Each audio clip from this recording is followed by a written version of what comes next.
lembrado, já pensou. Aí, tá aí. Deixa eu só admitir mais uma pessoa aqui, senão eu começo a falar para apresentá-los e não admito a pessoa.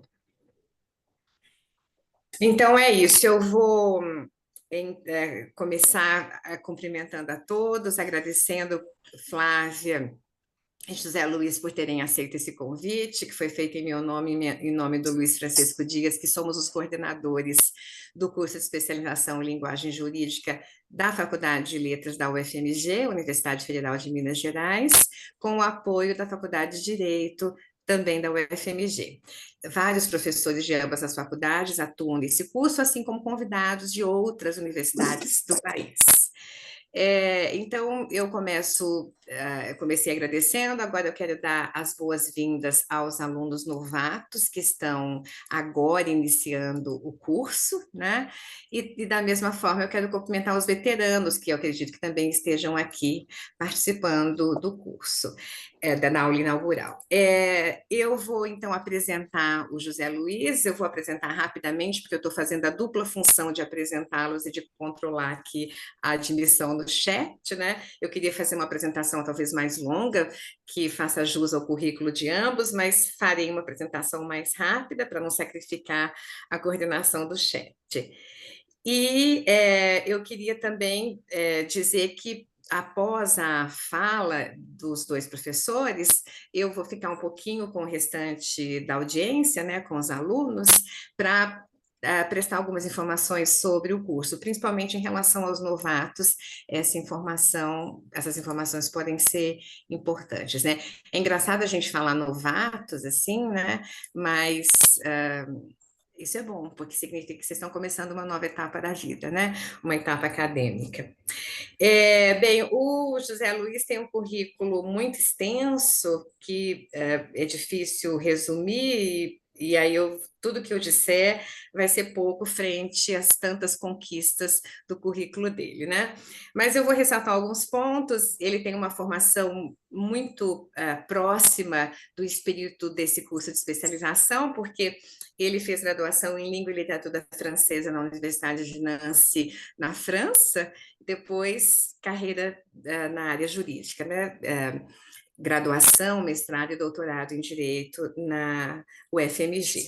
É professor da UFMG e da PUC Minas, já foi coordenador do mestrado e doutorado da UFMG, e atualmente é professor também, continua sendo professor de ambas as universidades, da PUC e da UFMG, é presidente da Sociedade Brasileira de Bioética, Regional Minas Gerais, é vice-presidente da Academia Brasileira de Direitos Humanos, uma coisa muito bonita, né?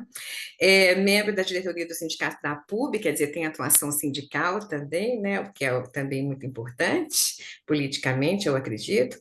Foi presidente nacional da Rede para um Constitucionalismo Democrático Latino-Americano, de 2016 a 2018, e presidente da Rede Internacional para um Constitucionalismo Democrático na Latinoamérica, com sede em Quito, no Equador, no período de 2017 a 2019. Ele já foi procurador da Universidade Federal de Minas Gerais, né, um cargo também muito prestigioso, já foi reitor da Escola Superior Dom Helder Câmara, e tem diversos livros e artigos científicos publicados nas revistas mais importantes, né? E um desses livros justamente o tema da aula de hoje. E a Flávia, ela tem pós-graduação em Direito pela PUC Minas, e ela recebeu laudas, né, com laude, muito isso, e parabéns.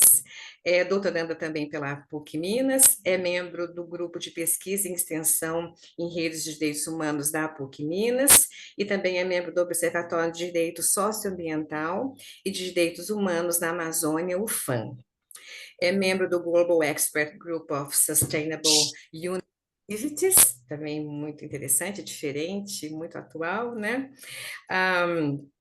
Ela é secretária-geral da Comissão Estadual de Direito Ambiental da Ordem dos Advogados do Brasil, a seccional Espírito Santo, é integrante convidada da Comissão de Direito Espacial da UAB de São Paulo, achei fantástico, subseção Santos, é membro do Comitê Científico da Sociedade Brasileira de Bioética, Regional Minas, assessora jurídica do projeto de voluntários Direitos Humanos nas Comunidades Indígenas, e professora e coordenadora do curso de Direitos da Natureza e Ecologia Jurídica Integral.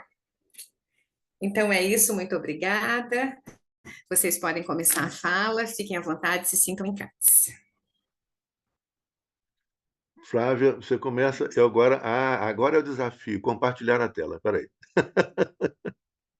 Share screen.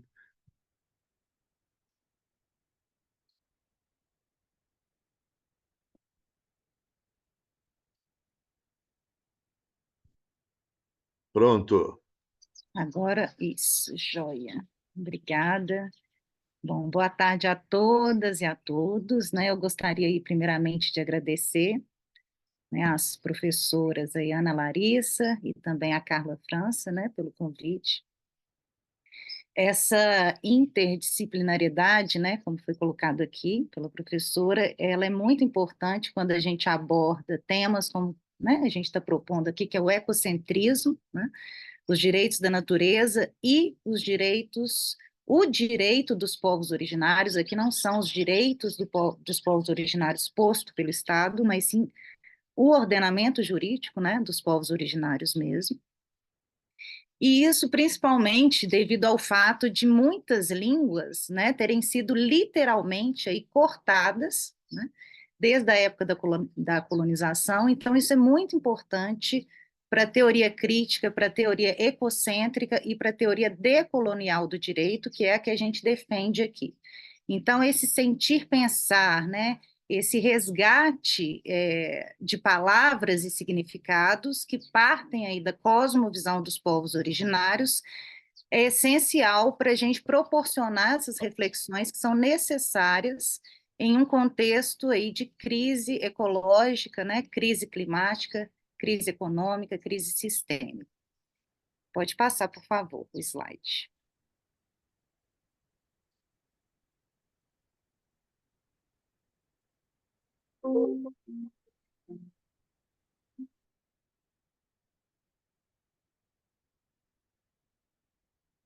Desculpa, meu celular tocou aqui, apareceu um computador, fiquei um pouco confusa. Então, continuando. Então, recentemente, o professor José Luiz e eu, como a professora Ana Larissa, né, já disse, nós publicamos um livro que trata da teoria ecológica do direito, justamente com esse intuito de superação da forma ocidental, da forma binária, utilitarista e antropocêntrica do Estado moderno, do direito moderno e, em especial, como a gente vai dizer, do direito ambiental vigente. Então, a proposta é de darmos voz a um direito que está além da linguagem simbólica, além do monismo jurídico e desse pensamento que a gente chama de pensamento cartesiano. Então, a gente vai falar hoje de um movimento que propõe alteridade, né, que requer coragem para aprender com o diverso, né, para reconhecer o pluralismo, para dialogar com outras linguagens e outras formas de sentir, pensar, né, como aquelas, então, provenientes, aí, como eu disse, da cosmovisão dos povos originários. Não vamos tratar aqui hoje de tudo que a gente está abordando, principalmente no que é relativo aos povos originários. A gente fez um recorte no livro, que a gente pega aí o Canadá, né, os First Nation, e em especial os povos originários da América Latina, onde surgem o que a gente chama, né, o que é chamado de direitos da natureza. Pode passar, por favor. Obrigada. Então, para a gente compreender os direitos da natureza, que partem de outra forma de sentir e pensar a realidade, a gente precisa compreender alguns conceitos aí centrais, como modernidade, descolonização e decolonialidade. Então, a gente analisa a modernidade, né, na nossa obra a partir da obra, né, da filosofia do Henrique Dussel, né, e do livro, em especial, em 1492, O Encobrimento do Outro. Então, muitos de vocês, né, já podem ter tido aí contato com isso, já devem ter domínio sobre esses conceitos, mas essa breve análise aí da modernidade, ela é necessária para que, a partir daí, a gente possa compreender a formação do Estado moderno e do direito moderno, antes da gente analisar os direitos da natureza.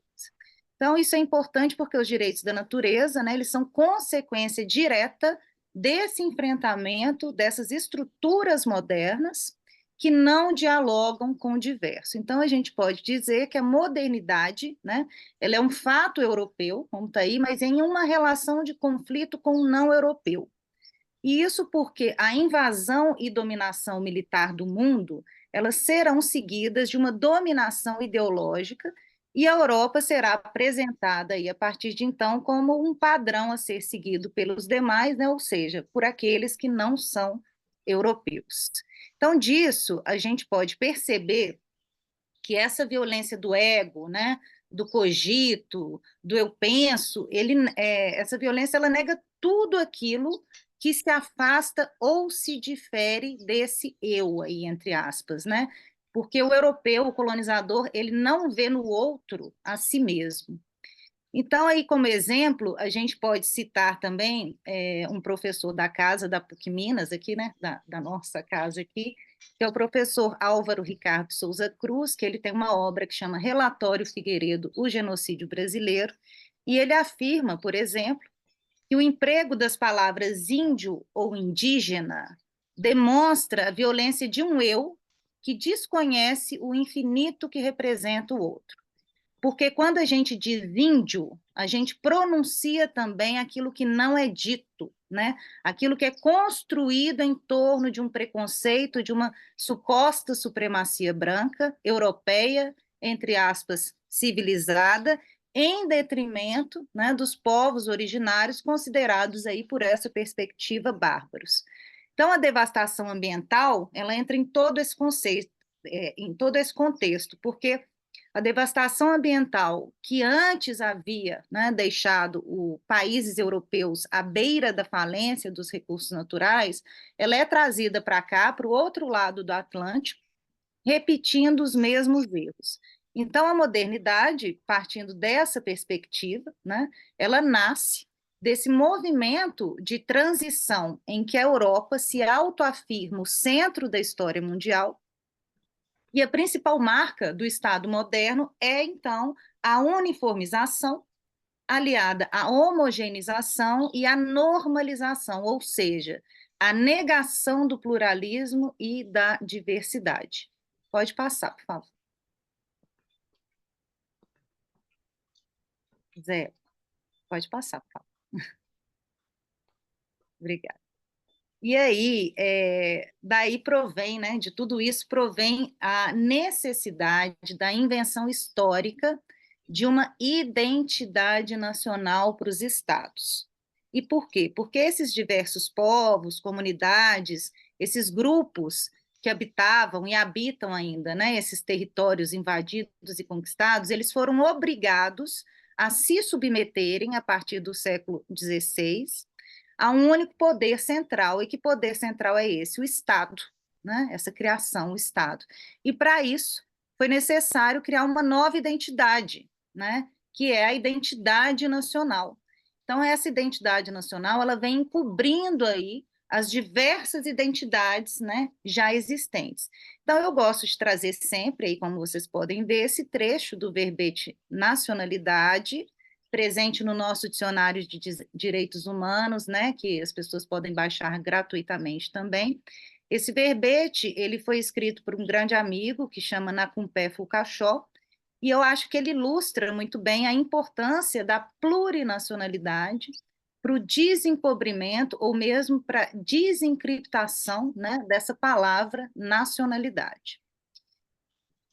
E aí, por outro lado, em alguns países, que o professor José Luiz vai trabalhar melhor depois, em alguns países como Bolívia, né, por exemplo, Equador e mesmo Canadá, a gente pode falar em plurinacionalidade, ou seja, estados que reconhecem várias nacionalidades e não uma só, como é o caso do Brasil, onde todo mundo é considerado brasileiro. Então, eu sempre gosto de lembrar que Pucaxó, né, deveria ser uma nacionalidade, Krenak outra, Guarani outra, são povos distintos, com línguas distintas, com ordenamentos distintos, com culturas distintas. Então, na Bolívia, por exemplo, são reconhecidas hoje 36 nacionalidades oficiais, né?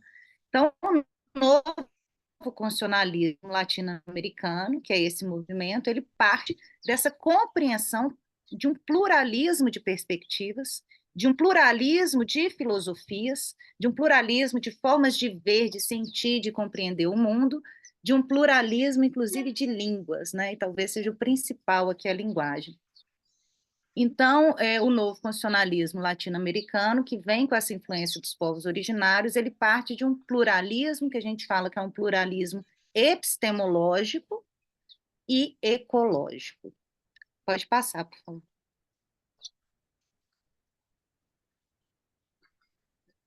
Então, a gente pode entender o colonialismo, né, como o vínculo de dominação social, política e cultural que os europeus exercem sobre países e povos que conquistaram aí ao redor do mundo. E a gente pode dizer também que a colonialidade, ela se refere à compreensão da permanência dessa estrutura de poder até os dias de hoje, né, mesmo aí séculos depois do fim das colônias e dos processos de independência. Então, é por isso que é possível afirmar, né, que, apesar da descolonização, a colonialidade continua presente. E isso aí pode ser facilmente demonstrado pela falta de independência econômica, né, pela busca por esse fantasma aí do desenvolvimento que o Alberto Acosta e o Aníbal Quijano, né, sempre trazem o desenvolvimento como um fantasma, né, que os países do sul global ficam buscando, e entre outros fatores aqui, talvez o principal, que é a mercantilização da natureza.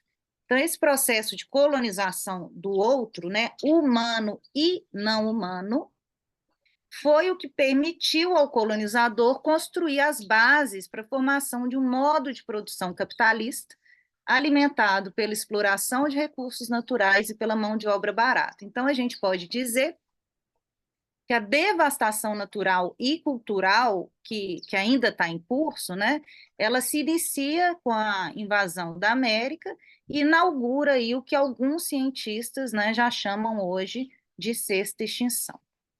Pode passar, por favor.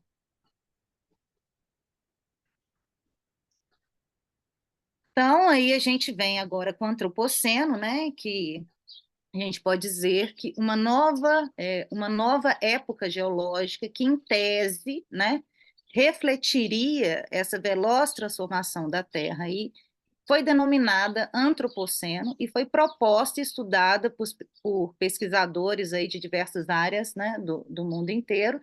E apesar, né, dos cientistas aí do Comitê Internacional de Geologia terem recentemente se posicionado contra, né, essa nova época na história da Terra, várias pesquisas apontam que o antropoceno reflete as reações do globo terrestre, né, as reações do planeta Terra, que é um organismo vivo, às ações humanas. Então, isso simboliza uma época marcada principalmente pelas mudanças climáticas, né, pelo desmatamento e pela perda de biodiversidade aí de forma muito dramática. Então, o antropoceno, né, mesmo tendo aí os geólogos, né, se posicionado contrariamente ao uso desse termo, como uma nova época para a história da geológica da Terra, o antropoceno ele é um conceito ainda importante porque ele provoca não só uma análise geológica, mas também uma crítica social, né, cultural, política e econômica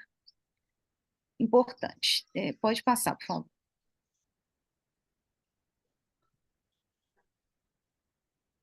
Em contrapartida, né, aí, em relação a esse termo antropoceno, alguns críticos se dividem e apresentam aí suas críticas, né, em relação a como a humanidade não pode ser considerada homogênea, né, porque a humanidade não colabora da mesma forma para essa mutação climática e nem possui a mesma forma de pensar e de se relacionar com a natureza, né? E, do mesmo modo, a maioria da população dos seres humanos, inclusive, não se beneficia desse recurso. Então, enquanto o antropoceno defende que a humanidade seria a força geológica, que estaria intervindo, né, dessa forma dramática no planeta, os defensores do capitaloceno dizem que não, que inclusive, né, os indígenas aqui da América Latina e Caribe foram considerados aí recentemente os guardiões das florestas. Então, alguns pesquisadores, eles afirmam ser mais adequado, né, digamos, o termo capitaloceno, porque ele reflete não uma condição humana, né, mas Se você voltar lá, eu vou te matar. um sistema econômico, né, um processo de acumulação capitalista, no qual a gente pode dizer que a extinção é a essência. Então, esses pesquisadores, que eles estão querendo dizer, eles estão afirmando isso porque o capitalismo possui uma violência subjacente que se alimenta de outras espécies, né? Então, pela ótica do capitalismo, a natureza, né, ela é entendida como recurso a ser explorado. Então, essa perspectiva, que é uma perspectiva moderna, por isso que a gente trouxe aqui no início a questão da modernidade e tudo mais, então, essa perspectiva moderna, ela interpreta o mundo de uma forma binária, né, e conduz a ideia de que a economia e a natureza são coisas separadas. Então, o que esses autores aí ressaltam, né, ao criticar esse termo antropoceno, é que a gente não pode confundir, né? Nós não podemos confundir quem nós somos, né, com como nós atuamos através do capital. A gente não pode confundir uma condição histórica da nossa organização econômica com um aspecto inato do ser humano. Então, o que se pode aí chamar de capitaloceno reflete o momento em que a espécie humana, e entre aspas, perde seu rumo, né? Porque ela começa a ser movida por uma crueldade, por uma cobiça, né? Ela persegue essa rota do progresso, ela persegue esse desenvolvimento que nunca vai ser sustentável, porque desenvolvimento e sustentabilidade são oxímoros, eles não se encontram, e isso vai se tornando cada vez mais uma ameaça aí perigosa para a vida na Terra. Pode passar, por favor. Então, aí, nesse contexto, a gente considera que o direito ambiental ele é ineficiente diante desses perigos e dos impactos criados por esse homem moderno. Então, o direito ecológico, né, aí a gente já está deixando o direito ambiental e trazendo o direito ecológico. O direito ecológico, ele propõe uma mudança radical de paradigma, que compreende novos princípios e, como a gente vai ver, né, os direitos intrínsecos da natureza. Então, uma ecologia jurídica, como a gente defende, ela pressupõe a necessária superação do antropocentrismo que fundamenta, como vocês podem ver nas gravuras, o direito ambiental vigente, né? Então, a própria palavra, e eu gosto muito de falar isso, porque a própria palavra meio ambiente é uma ficção criada, né, para sustentar aí esse divórcio inexistente entre o humano e a natureza, que está presente aí, né? A natureza está presente em todo o cosmos, em todo o universo. Então, quando você fala meio ambiente, você coloca o humano de um lado e a natureza de outro, como se a extração ali da montanha, né, a exploração, a explotação não me afetasse, porque eu sou humano, eu estou aqui e a natureza está lá. Então, isso é um divórcio inexistente. Isso vem desse pensamento binário e é originário desse pensamento cartesiano. O Ailton Krenak adora falar que tudo que se pode pensar é natureza, né? Então, a gente tem que lembrar que nós somos natureza, né? Nós somos frutos aí de poeira estelar, como tudo que está aqui na Terra. Então, aí a gente demonstra, né, no nosso livro, que o direito ambiental, ele se baseou em uma epistemologia hegemônica que reflete os interesses antropocêntricos desse homem branco, né, de uma classe dominante, e o direito ambiental, ele seguiu os ditames de uma ciência totalmente descontextualizada da memória e das consequências dos acontecimentos. Então, apesar ainda hoje de o direito ambiental ter sofrido, né, muitas transformações, ele ainda continua insuficiente para garantir aí esse equilíbrio ecossistêmico, porque o ser humano ele continua no viés do direito ambiental no centro, né? Como se ele tivesse num grande shopping center, podendo explorar, consumir, e a natureza o cercando. Ele está no Éden ali, né? Ele está numa situação em que ele é a razão da vida, é a razão da existência. Então, já pela perspectiva aí do direito ecológico, o humano ele é compreendido como parte desse todo, né? E é isso que a gente denomina de ecocentrismo. E é por isso que, por essa perspectiva, o humano age em respeito aos ecossistemas, porque ele o integra, ele é parte, né? Então, por isso também o conceito de justiça, né, que é um conceito muito trabalhado no direito, ele passa a ter uma nova abrangência, que a gente denomina de justiça ecológica, que é um conceito que passa a compreender os interesses das demais espécies e também dos ecossistemas. Então, a gente pode dizer que o direito ecológico, ele atua de forma ampla em defesa de um direito participativo, né, de um direito plural e que serve à comunidade ecológica, ao invés, né, de manter aí uma limitação em torno do que alguns autores chamam de homo econômicos, né, do ser humano econômico, né, que fica aí escravo dessa economia dissociada da natureza. E esse homo econômicos, ele compreende liberdade como poder de acumulação de bens. E dentro dessa perspectiva, né, tudo que o cerca, toda a natureza não humana, também são bens, né, recursos e matéria-prima. Então, pela perspectiva da ecologia jurídica, que é a nossa proposta, o direito ele vai além da gestão do dano ambiental, né, e da ideia que a gente pode ver sempre aí, principalmente, né, com todas as crises que a gente está sofrendo ambientais, ele vai além da gestão do dano ambiental e vai além da ideia de responsabilidade como reparação. Aqui, por essa perspectiva, a gente não fala, por exemplo, em compensação ambiental, porque a ideia é de considerar os direitos intrínsecos, os valores, os interesses intrínsecos à natureza, né? Então, o direito ecológico, ele se desprende aí dessa lógica que a gente fala que é uma lógica societária, que é uma lógica empresarial, que tolera a lesão ecológica, né?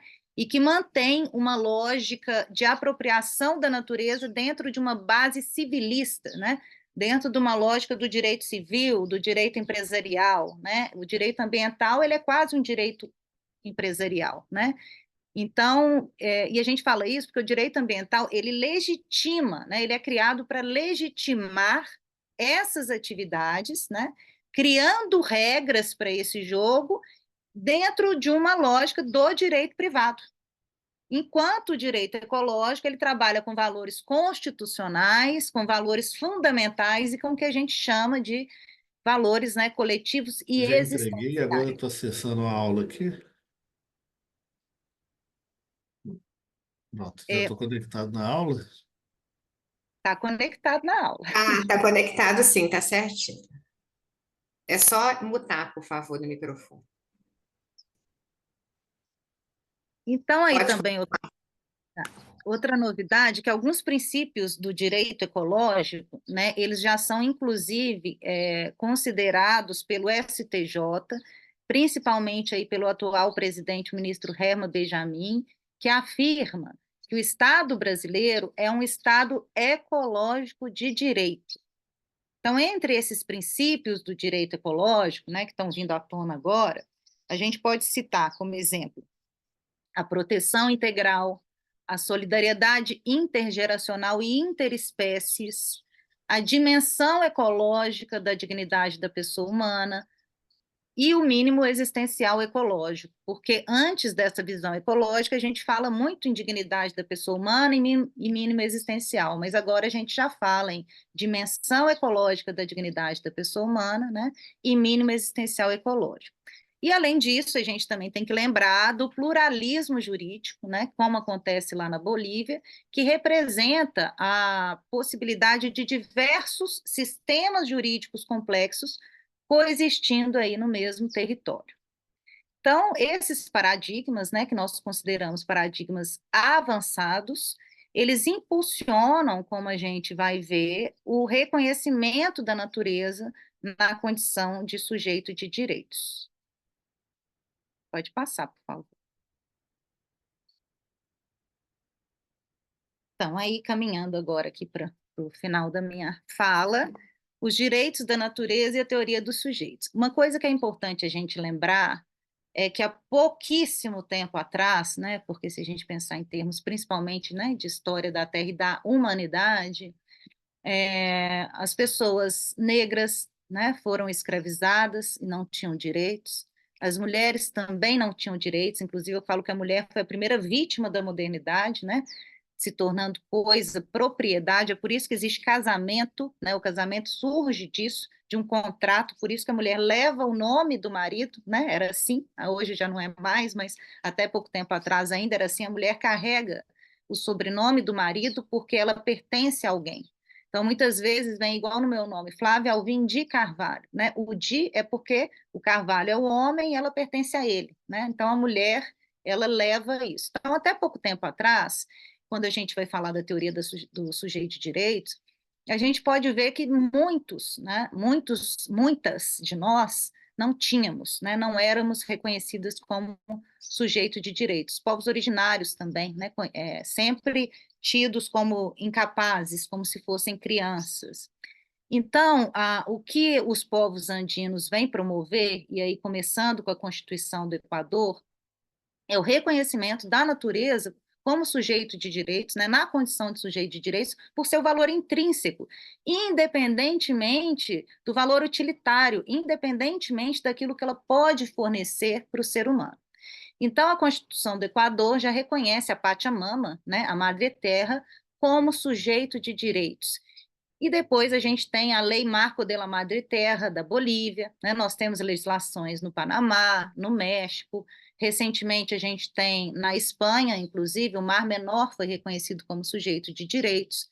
No Brasil, a gente tem alguns municípios que eu vou falar aqui que também reconheceram em suas leis orgânicas, que são as constituições dos municípios, né, a natureza como sujeito de direitos. Então, os princípios principais aí dos direitos da natureza, quais são? Interdependência, reciprocidade, complementaridade e pluralidade. Esses são os princípios centrais que regem os direitos da natureza em todos esses lugares que eu falei. Enquanto na nossa Constituição brasileira a gente ainda está, apesar de estar no Estado Ecológico de Direito, porque o artigo 225 ele é um artigo ecológico, né? A gente pode dizer assim. Mas enquanto a gente ainda fala em bem-estar, os direitos da natureza, eles trazem um outro paradigma, que é o bem viver, que é viver em harmonia com a natureza. O bem-estar é muito antropocêntrico, né?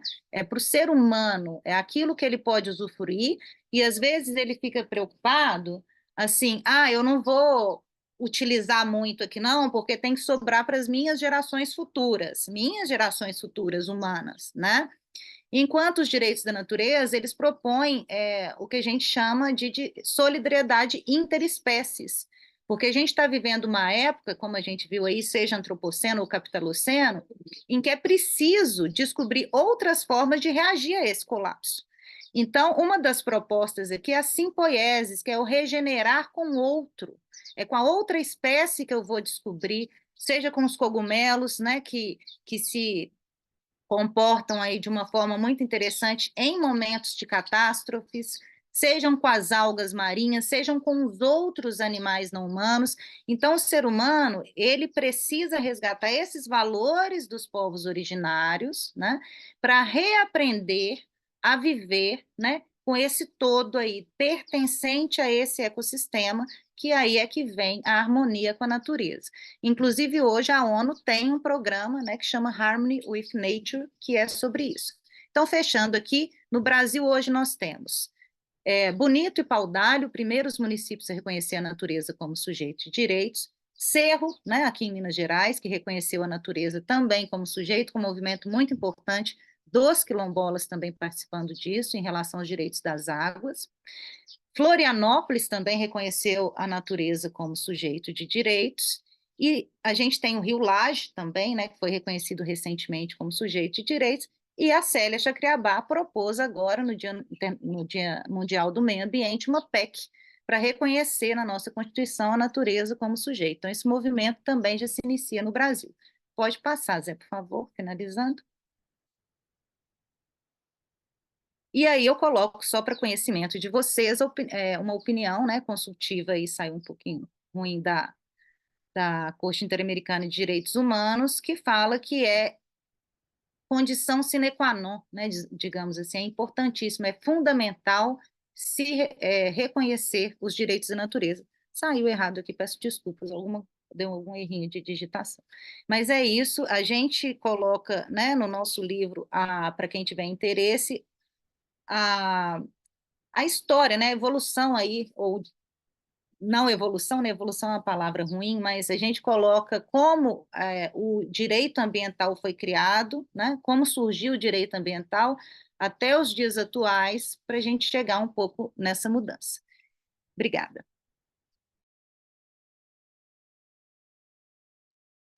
Bom, então eu continuo daqui.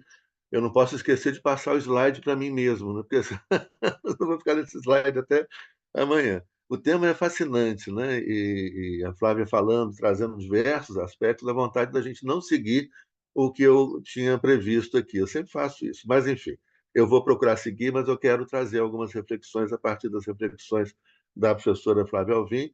Né? Antes, falar da enorme satisfação de estar aqui, de reencontrar a professora Ana Larissa, né? Nos conhecemos de longa data, de cursos, né? De curso de especialização, de mestrado, na região centro-oeste, né? Brasileira.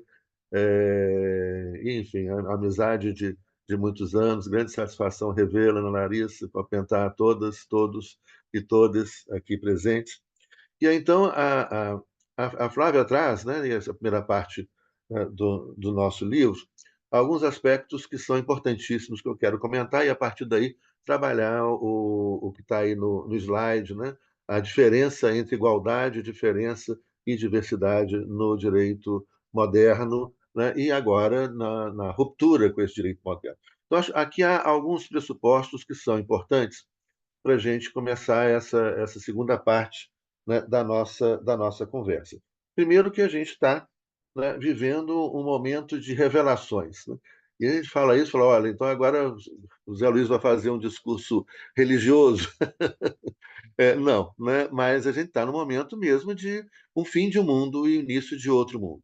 Então isso é interessante, né? Porque esse sistema mundo colonial moderno, que inicia como marco uma referência simbólica, claro, né? E a professora Flávia Alvim fez menção, né, ao professor Henrique Dussel, que esteve com a gente aqui, né, há 2 anos, há menos de 2 anos, né? Henrique Dussel já foi para o céu dos filósofos transformadores, né, recentemente, um cara brilhante, engajado, né? A obra dele está traduzida, né, em diversos idiomas e está gratuitamente acessível, todos os livros, toda a obra dele na internet.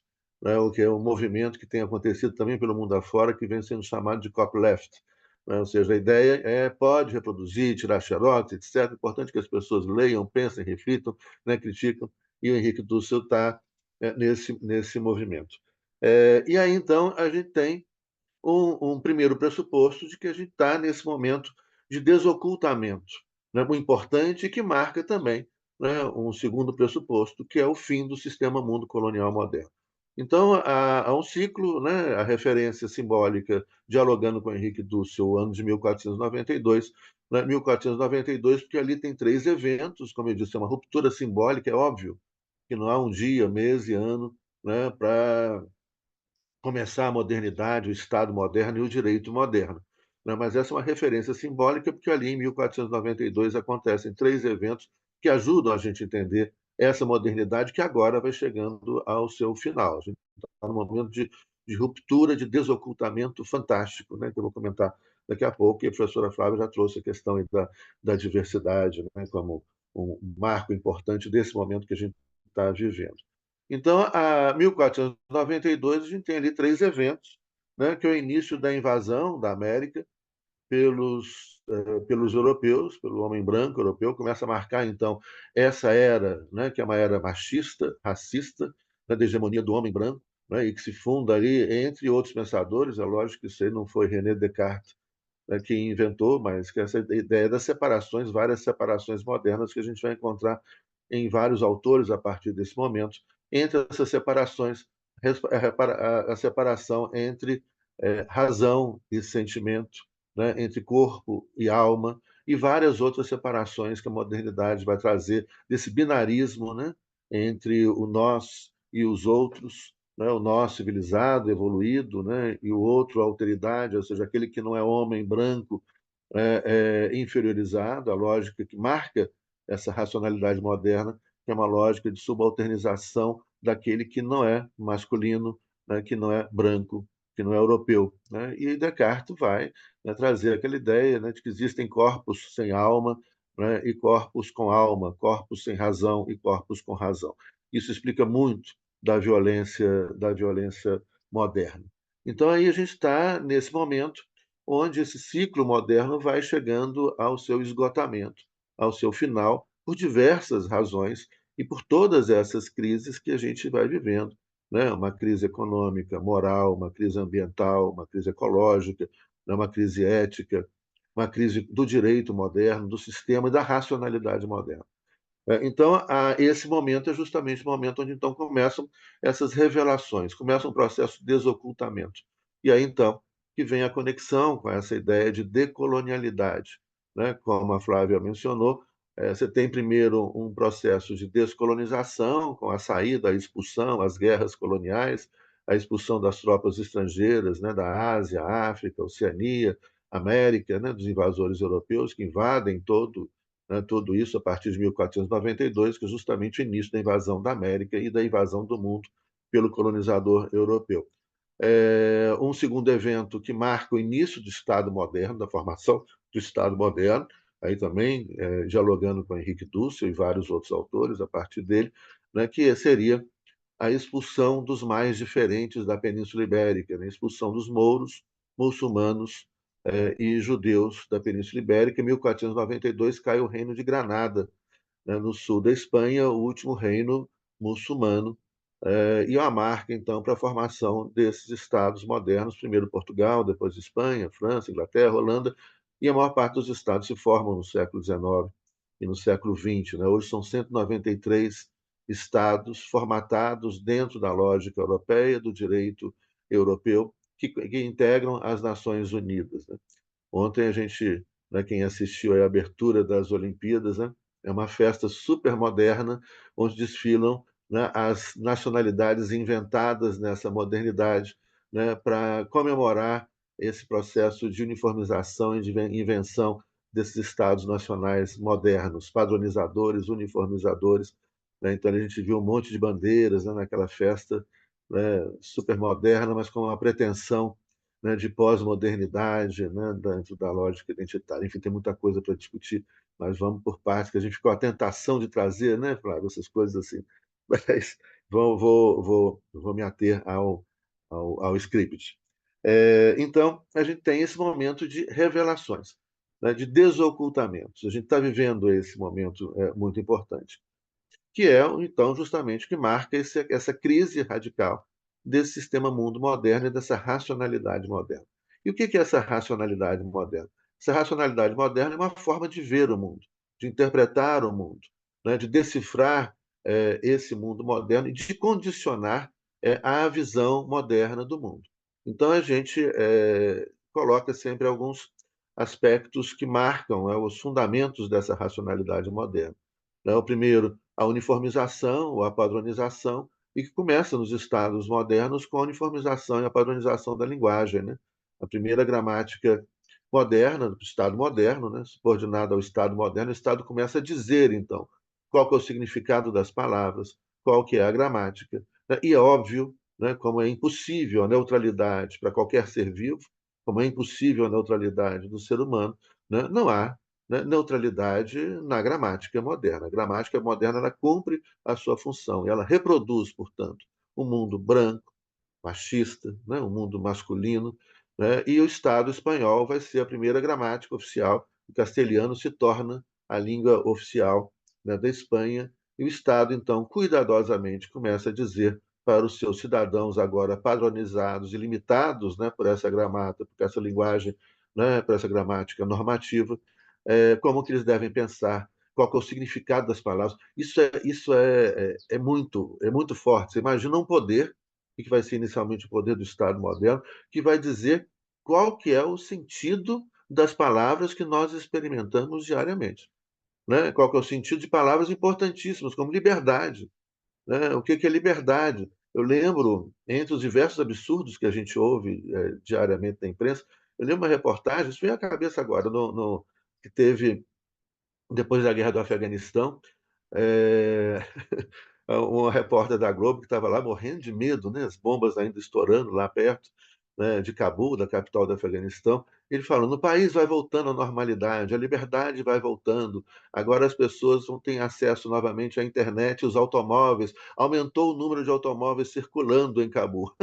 É muito interessante, né, a cabeça dessa pessoa, né, de como que ele vincula, né, a liberdade à internet e ao aumento de automóveis circulando na capital, Cabul. Bom, então esse conceito, quem diz, né? O Estado passa a dizer o significado das palavras e as gramáticas, né? E a gramática normativa, a gramática do português, que é uma língua extremamente, né, machista.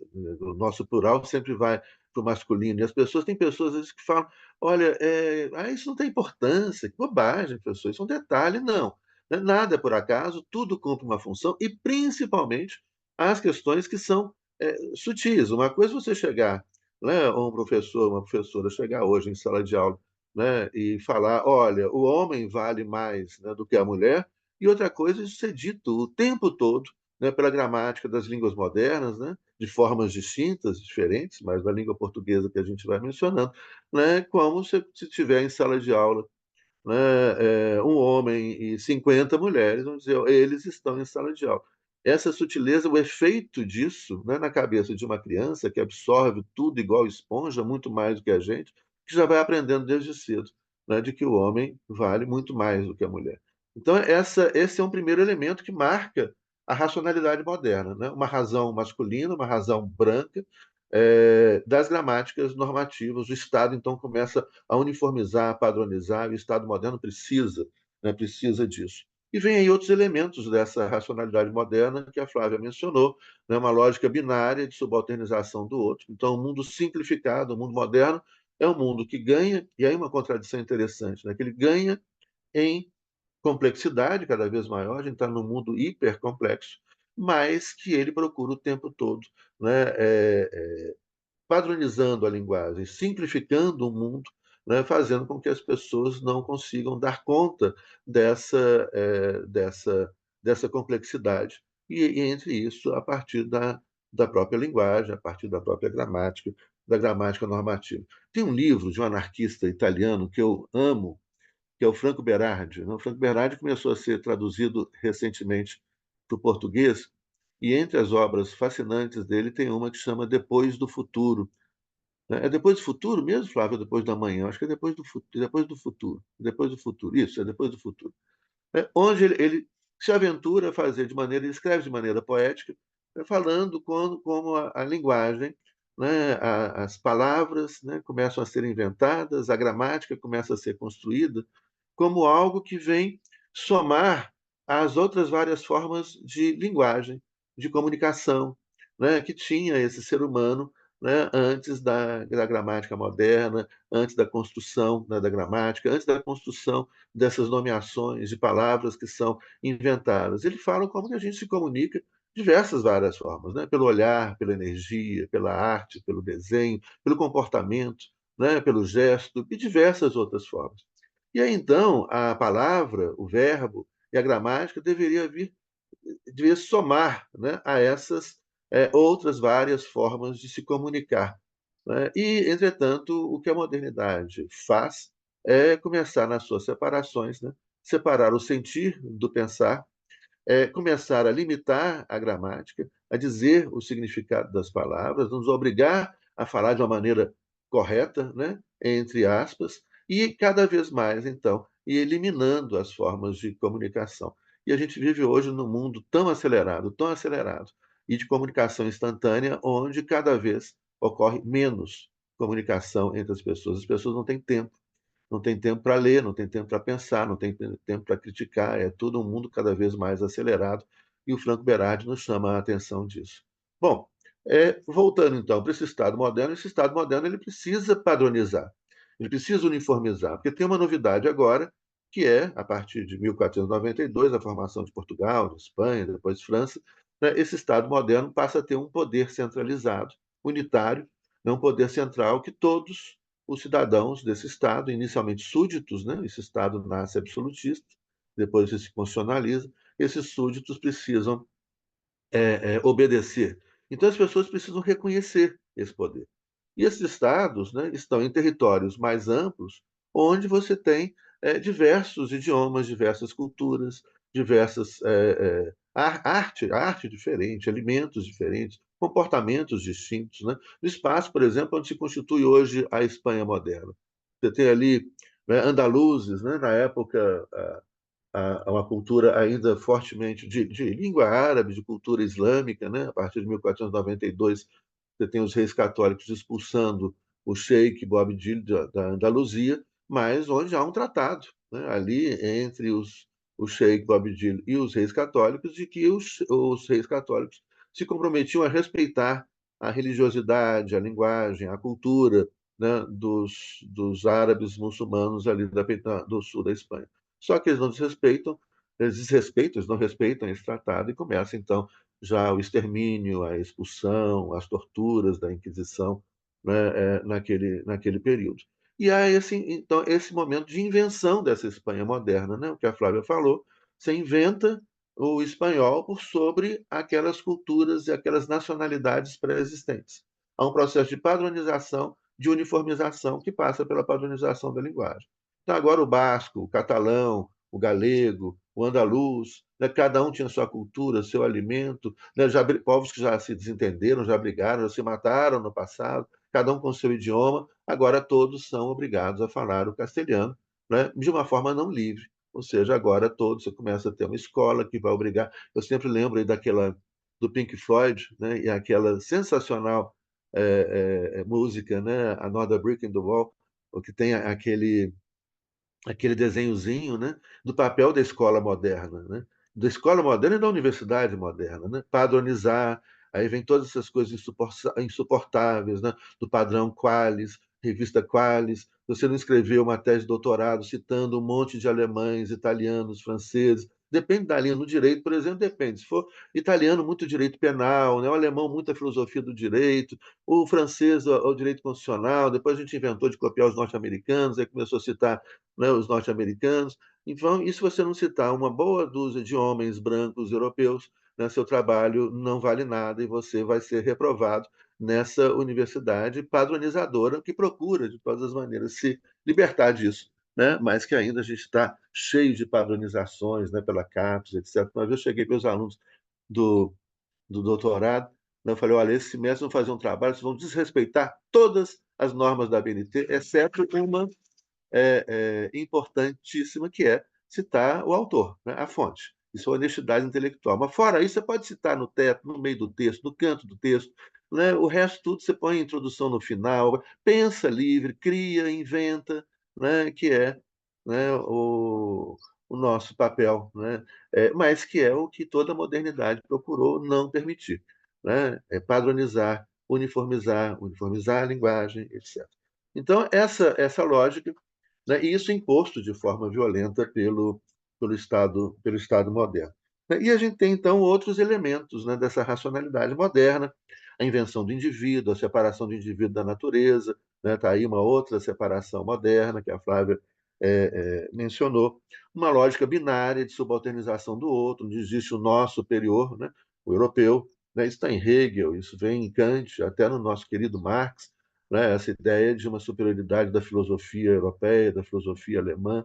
Né, Nossa Senhora, eu já falei, vou acelerar aqui, eu falo, eu não cumpro o script, mas, então, eu acho que isso é importante, a ideia de universalismo europeu também. Então, tem um livro que eu comprei no aeroporto uma vez, né, que chama Os 100 Filósofos que Mudaram a Humanidade. Não sei se o título é exatamente esse, mas depois 100 pensadores que mudaram o mundo, 100 filósofos que mudaram a humanidade. É interessantíssimo, porque desses 100 filósofos, o livro é horroroso, claro, você colocar 100 filósofos num livro só, não pode ser uma coisa séria. Mas o que vale no livro é o sumário do livro. Que os 100 filósofos que mudaram a humanidade são 98 homens brancos europeus e 2 mulheres brancas europeias. Né? O que, então, esse sumário, né, de forma contundente, mostra que os não brancos não pensam, não europeus não pensam, não fazem filosofia, mesmo porque os conceitos de filosofia foram os europeus que inventaram, né, claro, e porque as mulheres raramente pensam. Né? Mesmo assim, as que pensam, né, são brancas e europeias. Então, isso mostra toda uma falsidade, né, que começa a ser desocultada nessa modernidade. E então a gente tem um segundo momento dessa modernidade, e aqui então eu entro nesse slide que está aí, né, vem o Estado Constitucional. E o Estado Constitucional cumpre essa função. O Estado Constitucional ele nasce na formatação liberal. A ideia, então, de que agora é uma lei superior a todas as outras leis, essa lei é padronizadora, uniformizadora. A função do direito moderno é padronizar, né, uniformizar, estabelece um idioma oficial, estabelece quais são os valores preponderantes, os princípios que regem esse Estado moderno e as pessoas que têm direitos e as pessoas que não têm direitos. Então, aqui a gente tem, né, no constitucionalismo moderno, essas constituições modernas nascem na forma liberal. E, por ser liberal, ela é individualista, uma outra invenção moderna, faz parte dessa razão moderna. Não existem indivíduos separados da natureza antes da modernidade, isso é uma invenção moderna, e uma palavra que foi naturalizada de forma ideológica, entendendo a ideologia como distorção proposital, né? Para enganar, para encobrir, né? Para distorcer. Então, você tem essa invenção desse indivíduo que agora é portador de direitos, surgem os direitos individuais, os direitos fundamentais. Mas um detalhe importantíssimo nessas constituições liberais, né? Começa ali o constitucionalismo inglês, com as revoluções inglesas do século XVII, depois século XVIII, a Guerra de Independência dos Estados Unidos, 1776, a Constituição dos Estados Unidos, 1787, né? A Revolução Francesa, 1789, e as constituições francesas foram 14 no total, só nesse período da Revolução, 1791, 93, 95, 99, 1804, 1816, quando é a derrota final de Napoleão, o período da restauração, né, que alguns seria o final desse processo revolucionário da França. Mas, a partir daí, a gente tem formação dessas constituições liberais. Só que quem que essas constituições liberais protegem? Primeiro, a ideia do liberalismo é a ideia de meritocracia. Portanto, o liberalismo rejeita a democracia. Para poder votar e ser votado, você tem que ser homem, branco, proprietário e rico. Isso está expresso nas constituições. A nossa primeira Constituição, de 1824, é uma Constituição liberal, que vai garantir direitos de homens brancos, proprietários e ricos. E para votar, você tinha toda uma escala, né, de pessoas que tinham mérito para votar, que era o dinheiro. Então, por exemplo, na nossa Constituição de 1824, o sujeito votar para escolher aqueles que votariam para escolher os deputados, tinha que ter uma renda anual de 100 mil réis, ou seja, um mérito econômico de 100 mil réis. Não era grande coisa. Esse sujeito é um sujeito aí, classe média, tem uma casa, tem um cavalo, né? Não tem muita coisa mais do que isso. Para poder votar para deputado, você tinha que ter um mérito maior, né? Que tinha que ter uma renda anual de 200 mil réis. Aí você podia votar para deputado, mas você não tinha um mérito suficiente para ser deputado.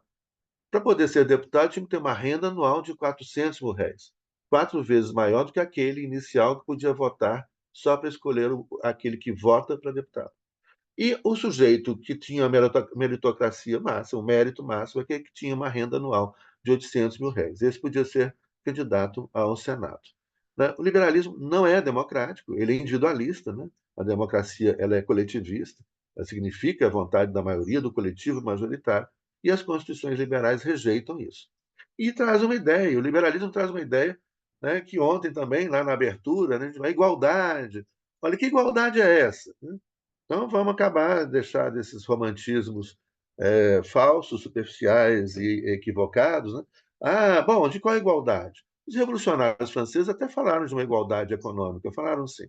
Mas a igualdade liberal não é igualdade econômica de jeito nenhum. É igualdade perante a lei, de homens brancos e proprietários. Então, todos os homens nascem livres e iguais em direitos. Thomas Jefferson também falava isso, um escravocrata. Mas quem eram esses homens? Né? Quem é que tinha direito? Quem era o indivíduo nas constituições liberais? Homens, brancos, proprietários e ricos. Esses são os iguais. Mulheres não, afrodescendentes não, asiáticos não, indígenas não, né? Esses todos não. Bom, é óbvio, né, que o mundo muda com muita luta, com muita resistência, com muitos conflitos, né? E gradualmente diversos grupos que foram deixados de fora desse círculo de proteção constitucional começam a ser inseridos no círculo constitucional.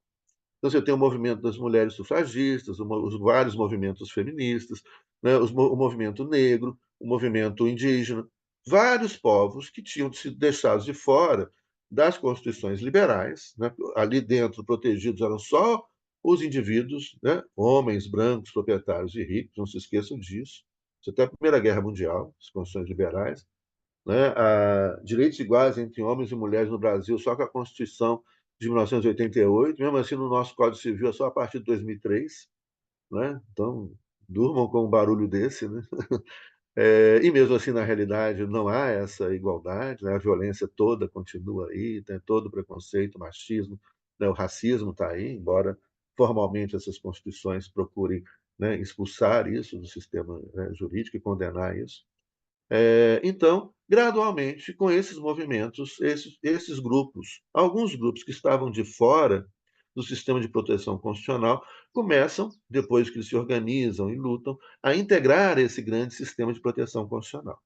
Então, aí vão gradualmente, né, as mulheres, os homens negros, né, os povos indígenas ainda não, em boa parte do mundo, e gradualmente aqui.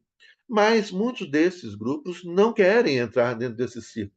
Esse círculo ainda é uma lógica individualista de proteção. Ou seja, então, as mulheres passam a ter seus direitos garantidos nessas constituições modernas, mas elas se fragmentam enquanto indivíduos portadores de direitos ali. Uma coisa, os, os afrodescendentes, a mesma coisa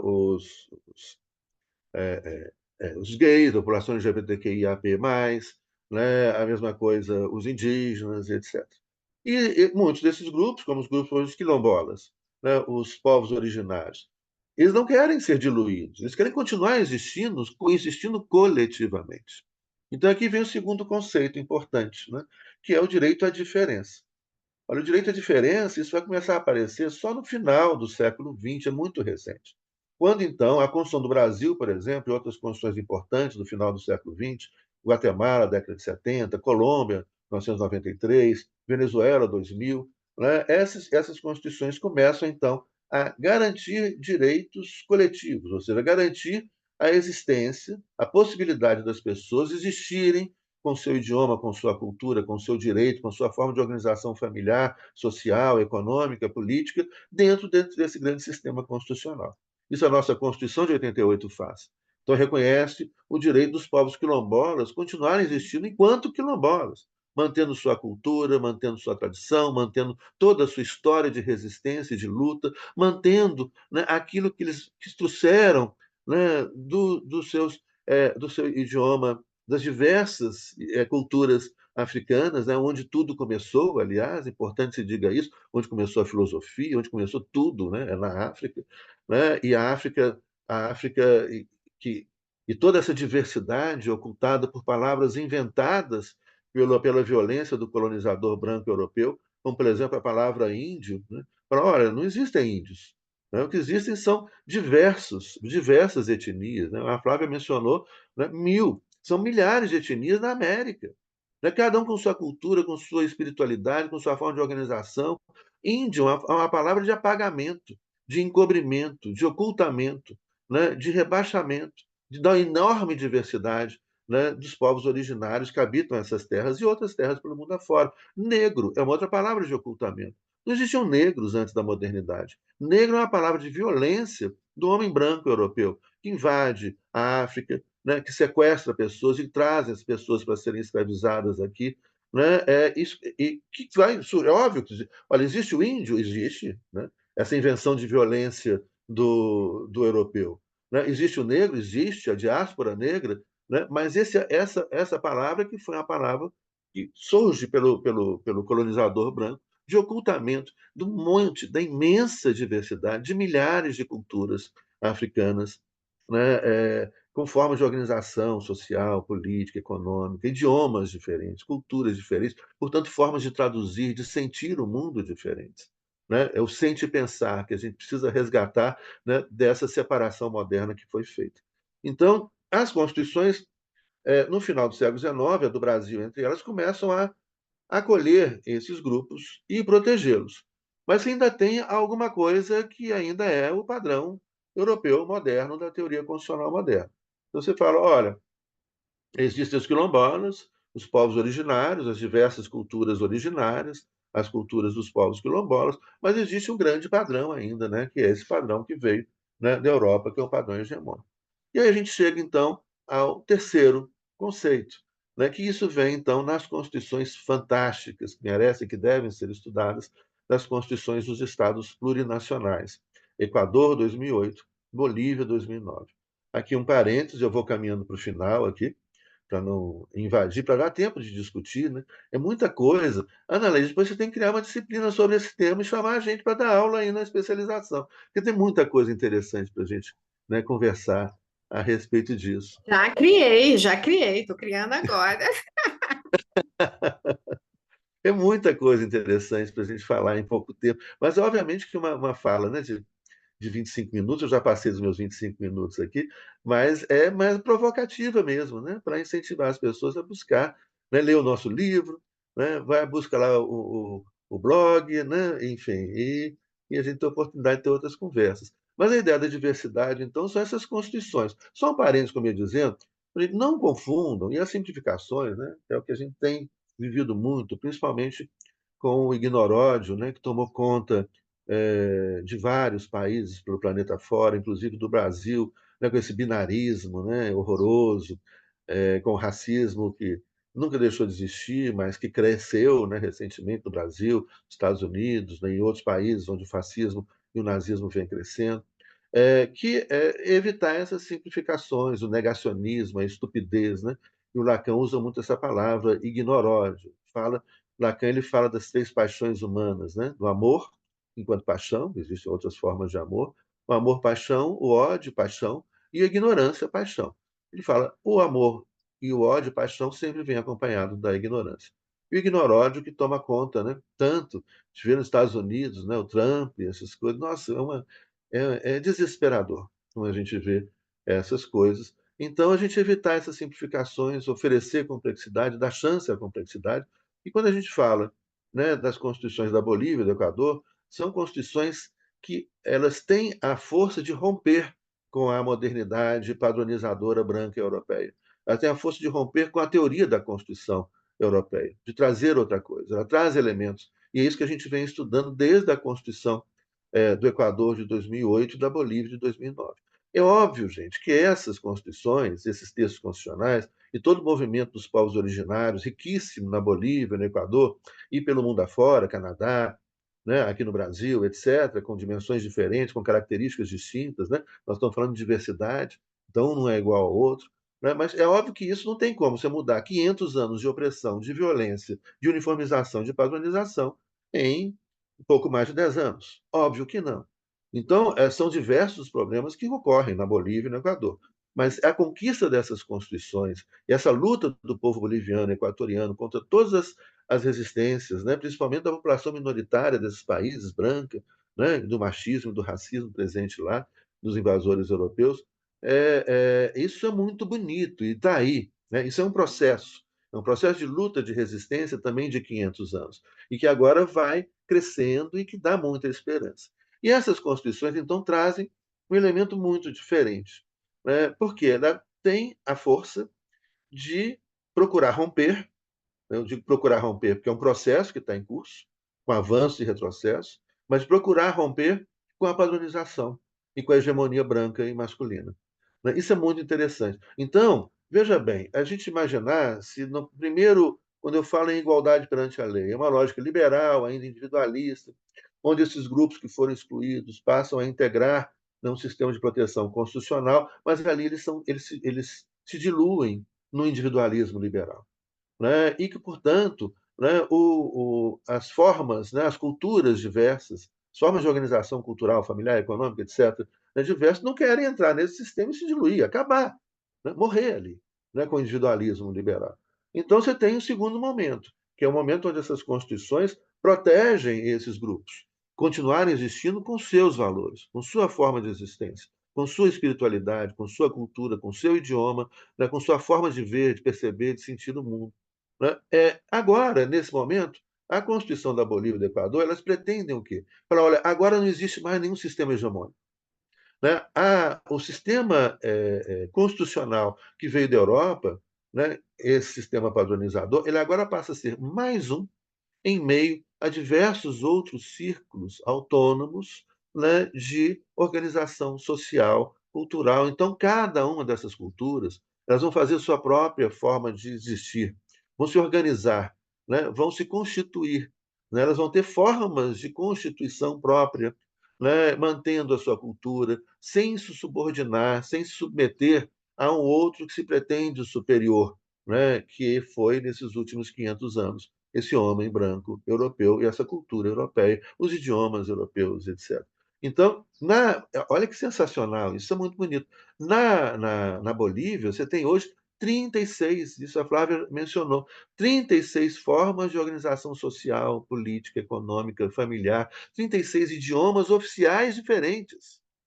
Então, cada grupo étnico vai viver segundo sua história, sua tradição, mantendo sua cultura, mantendo seu direito, mantendo seu idioma, sua espiritualidade, né? Não sendo inferior a nenhum que se pretende superior, né? Nessa lógica padronizadora desses 500 anos hegemônicos e uniformizadores brancos, né, europeus. Então, isso é muito revolucionário, porque isso representa uma possibilidade de superação de um mundo padrão, de um mundo hegemônico, branco e masculino, desse mundo que marcou nesses últimos 500 anos a hegemonia europeia, do pensamento europeu, da filosofia europeia. E aí, veja bem, só mais um, e aí com isso eu termino.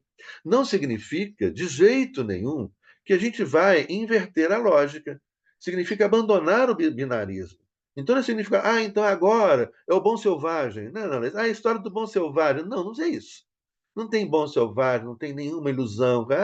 São culturas diferentes, que têm seus acertos e erros, têm sua diversidade, tem um monte de problemas e um monte de soluções. E é isso mesmo. Né? Isso é a diversidade da cultura, da vida, de concepção de vida, né? Onde a gente tem muito que aprender, né? Justamente com essa imensa diversidade. O que o momento significa é que aquele mundo simplório, binário, né? Preto e branco, eu sou cruzeirense, né? Preto e branco, né? Onde você tem lá. Ué, Ana Leila, você é atleticana? Ah, não acredito. Claro, eu sou da Ah, mata. não.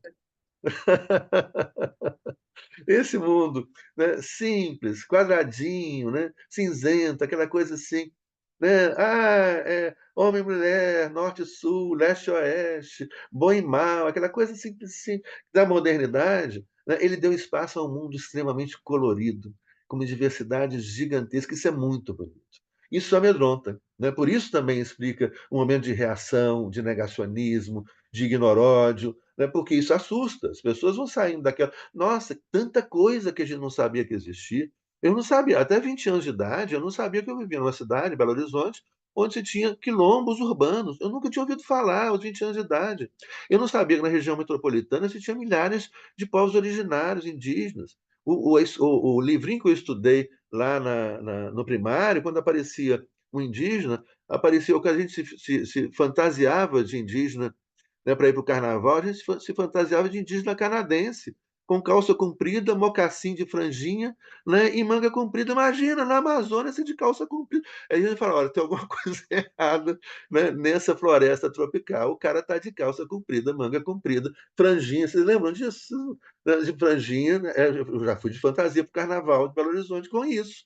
Indígena canadense, é total ignorância, né, de um mundo que era ocultado, de uma diversidade que era ocultada da gente. Então, a gente está nesse momento de revelações, de desocultamento, de imensa diversidade, de um mundo extremamente colorido, que a gente tem que dar conta dele, e dar conta principalmente desses movimentos reacionários, né, ultraconservadores, de medo, de ignorância, né, de negacionismo, medo que vem justamente quando a gente descobre a imensidão, né, que é a vida, a complexidade que é a vida. A Flávia mencionou, né, os seres simbiontes, as simbioses, né, da complexidade que são os outros seres que se comunicam com a gente, que vivem com a gente, que pensam, que desenvolvem características, né, que são muito mais que a gente não tem, que a gente tem que eles não têm. É isso que significa diversidade.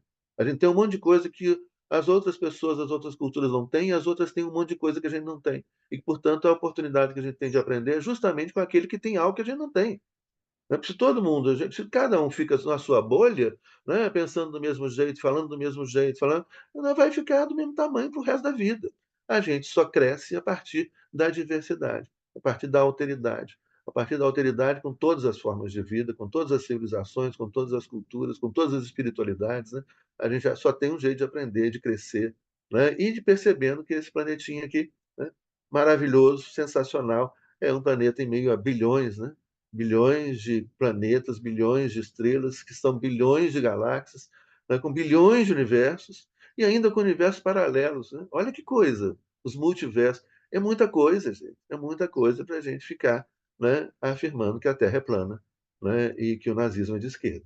Então, é preciso acordar para a maravilha que está aí, né, que está em volta aí da professora Flávia, essa natureza sensacional, né, que está aí à nossa disposição. Ô, Ana Larissa, Flávia, desculpa, Tato. Eu sempre falo demais, a Flávia sempre comenta isso. Eu sempre falo além do tempo, né? E nunca sigo o script, mas desculpa, mas o tema é fascinante, né? E assim a gente vai ouvindo as pontuações, as intervenções, né? A Flávia veio trazendo, deu vontade de falar e queria falar muito mais. Bom, tinha outros slides, mas não vai dar tempo dos outros slides. Eu falei, não vou passar slide, fiquei só no primeiro slide. Mas muito obrigado, Ana, pelo convite, muito obrigado a todas, todos e todas, né, por esse convite. Satisfação. Muito obrigada, Zé Luiz, muito obrigada, Flávia. Foi excelente, né? Ainda está sendo excelente, sempre superando as nossas expectativas. Eu quero fazer alguns comentários, mas eu prefiro abrir para a audiência, que certamente deve ter comentários, elogios, perguntas, né? Ou se o Luiz Francisco quiser fazer algum comentário. Da minha parte, eu fiquei muito satisfeita, muito emocionada. É, e essa fala é uma fala muito consistente com o perfil de pesquisador e de pessoa que o Zé Luiz e a Flávia têm, né? Acho que a fala é consistente com todas essas abordagens que são revolucionárias. E acho tudo isso muito interessante, principalmente num curso como esse, que tem profissionais que são do direito, que é um ambiente altamente patriarcal, colonial, sexista, né? O número de mulheres que atuam no judiciário é muito baixo, principalmente nos graus mais elevados, a ponto de termos apenas uma juíza no STF atualmente, né?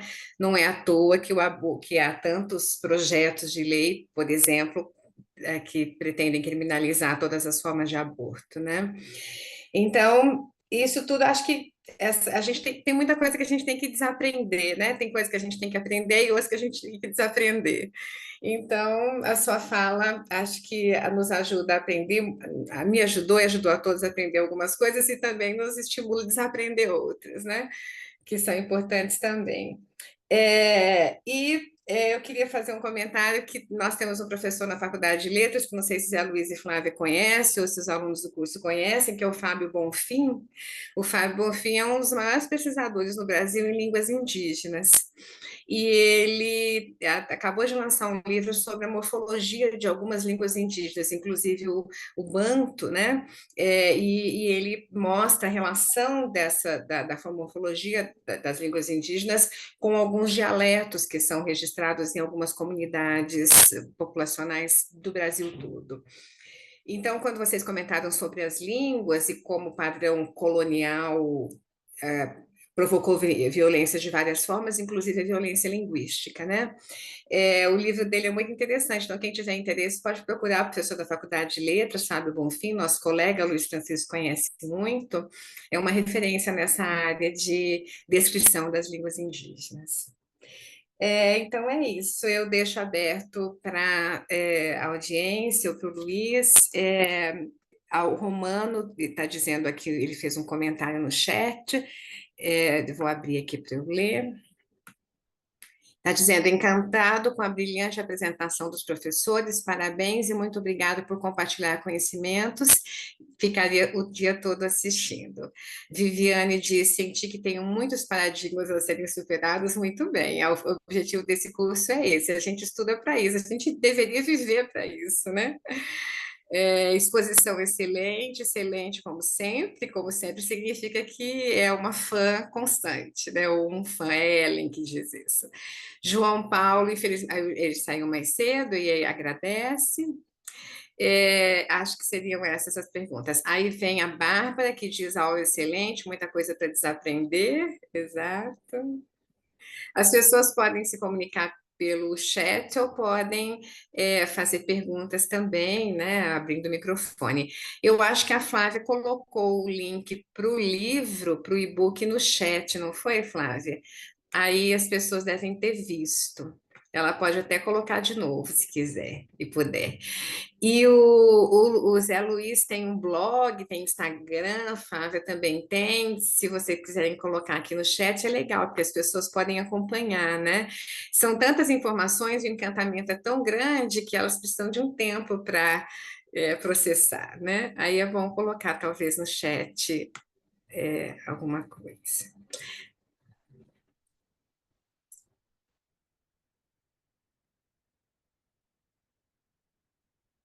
Aí ele colocou isso. Coloquei aí, Eu, esse é o link do meu blog. do Aí, se blog. vocês entrarem no blog, tem assim muita coisa. Como fui eu que fiz o blog é gratuito, óbvio, etc. Então, ele não está muito, ele é meio anarquista, mas assim, ele não está muito, ele é livre. Assim. Então, eu fui fazendo ali, tem que ter um pouquinho de paciência, mas você tem lá, tem um curso completo de teoria do Estado, teoria da Constituição, tem sugestão de filmes, de livros, de um monte de coisa, tem vídeos de aula, tem um curso completo de vídeo aula, tem muita coisa assim, dá para se divertir ali nesse blog. Muito bom. E esse acesso ao link do livro é aberto? Como é que é? É um e-book, Flávia? Porque eu não abri. É o mesmo que a Não, gente usa? Não? esse é o link para quem se interessar em adquirir o livro. A gente não tem e-book, mas Aham. quem quiser baixar, tem grande parte do livro na minha dissertação de mestrado também, fica na biblioteca da PUC. Ah, legal. Uma parte desse livro está lá também, né? Aí quem quiser acessar é só colocar o título, que acha. Muito bom. Então, eu acho que é isso. Alguém quer comentar alguma coisa, além dos comentários do chat? A palavra está livre.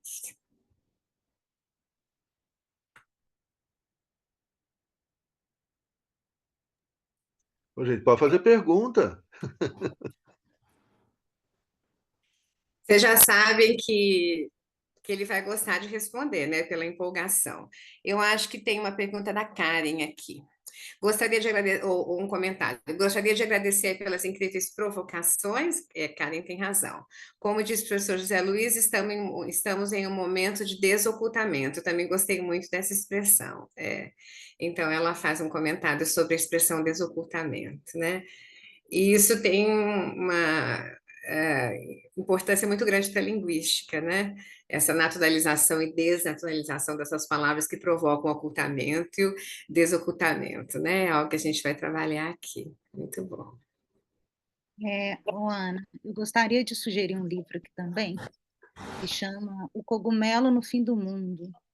Esse livro é da Anna Tsing. ele também trabalha essa questão da linguagem, e principalmente da linguagem não simbólica, né? Porque nós temos aqui nossa gramática e tudo mais, mas os outros seres também têm uma linguagem, né? Uma forma de se comunicar.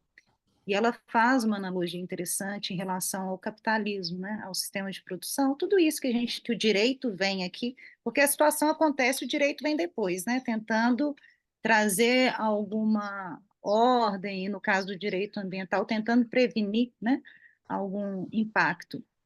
E ela traz essa situação e como a gente pode aprender, que é isso também que o professor Zé Luiz trouxe, com os outros seres, no caso o cogumelo, né, a regenerar e a buscar outras formas de Que, le- simpoiese. que legal. Fala o nome de novo, eu esqueci o nome. Cogumelo no fim do mundo.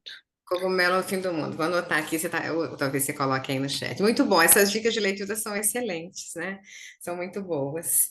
Gente, então é isso, muito obrigada. Eu e Luiz agradecemos muito. Não sei se o Luiz quer falar alguma coisa aqui no final. Você quer falar alguma coisa, Luiz? Cara, agradeço muito ao José Luiz, gostei muito, viu, José Luiz? Foi bom te ouvir, né? E a Flávia também, não conhecia a Flávia, e certamente a contribuição foi importante e marcou muito bem aí a nossa nova turma, né? Com essa palestra. Muito obrigado, José Luiz e a Flávia. Obrigada, Luiz Francisco. Aqui a gente tem vários comentários no chat de agradecimentos, né? Não sei se tem uma pergunta que eu pulei. A Flávia, não, obrigado pelas exposições, ótima aula inaugural. Se eu tiver perdido alguma aqui, vocês me corrijam, tá? Parabéns. Aí vem Flávia Terra diz, muito boa exposição, deixa muito o que pensar e refletir. Inclusive, eu gostaria de perguntar, vem uma pergunta, de perguntar sobre as experiências plurinacionais. Podem aprofundar um pouco sobre como a Constituição e as leis se organizam nesse sistema?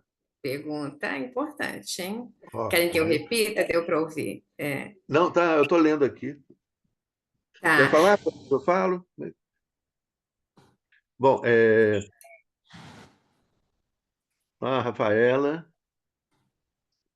Tudo bem, Rafaela? Prazer revê-la. Bom, como eu disse, a ideia das constituições plurinacionais, né, ela é recente. As constituições, elas trazem, reconhecem, né, no seu texto, 36 sistemas jurídicos e formas de autoconstituição. Na Bolívia e no Equador são 17. E a ideia, quer dizer, é que isso se construa no dia a dia. Um sistema que um elemento interessante que acontece, por exemplo, na Bolívia é a criação do Tribunal Constitucional Plurinacional. É algo que, como eu disse, está ainda em implementação, né? Existem muitas resistências, principalmente porque a cabeça, você vai imaginar os juristas bolivianos, né, muitos professores, no Equador também, né, muitos vêm de uma tradição jurídica ocidental, muitos não, no passado era só isso, né, como também na Faculdade de Direito, pelo Brasil afora. Vem de uma tradição europeia, que é uma tradição padronizadora, uniformizadora, etc. Então, você traz, de repente, um direito plural, revolucionário, que vem com a influência das organizações dos povos originários. Então, esse é um movimento popular que é muito grande, eles são muito organizados. É muito bonito a capacidade de organização, de luta, de resistência dos povos indígenas, dos povos originários na Bolívia, que, segundo a declaração, já ultrapassa cerca de 80% da população da Bolívia, mas no Equador é bem menos. É menos de 20%, se autodeclara. Então, você tem uma ideia nova que surge, que aparece, né, nessas constituições, nesses processos constituintes, com representantes populares, né, das mais diversas organizações sociais e indígenas, principalmente, no caso boliviano, e que, de repente, essa Constituição está ali e se apresenta para aquelas pessoas que se formaram dentro de uma lógica do direito moderno, né? Como todos nós, como eu, como a professora Flávia e nós, né? A gente vem dessa lógica onde isso é uma grande novidade. Então, o que a gente tem? A gente tem um momento, que é um momento de transição desafiador, né? Tem uma professora, amiga nossa, né, que é a professora, e ela foi vice-ministra do governo Evo Morales, e trabalha hoje, ela é professora, doutora de Direito, e trabalha hoje na Corte Constitucional boliviana, que é a Maria Helena Etar Belilo. Ela fala, a gente sempre convida ela para escrever livros com a gente, para livros coletivos, para fazer palestras, né, na pós-graduação e tudo. E ela vai falando, ela vai justamente pontuando isso, dessa dificuldade. Olha, veio um texto espetacular, ele era mais espetacular ainda, você teve toda uma negociação, então muitas coisas foram cortadas, né, para essa Constituição chegar finalmente a ser aprovada, tanto no Equador e na Bolívia, e agora vem um problema na implementação.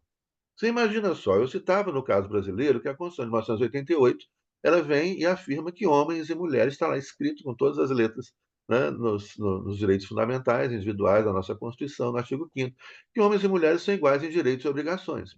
Entretanto, os juízes que começaram a aplicar essa Constituição depois do dia 5 de outubro de 88 ainda tinham a cabeça lá atrás, o que fez com que, nas decisões judiciais, muitos juízes ainda decidissem e ainda decidem, o que é mais assustador. Nós estamos em 2024, né?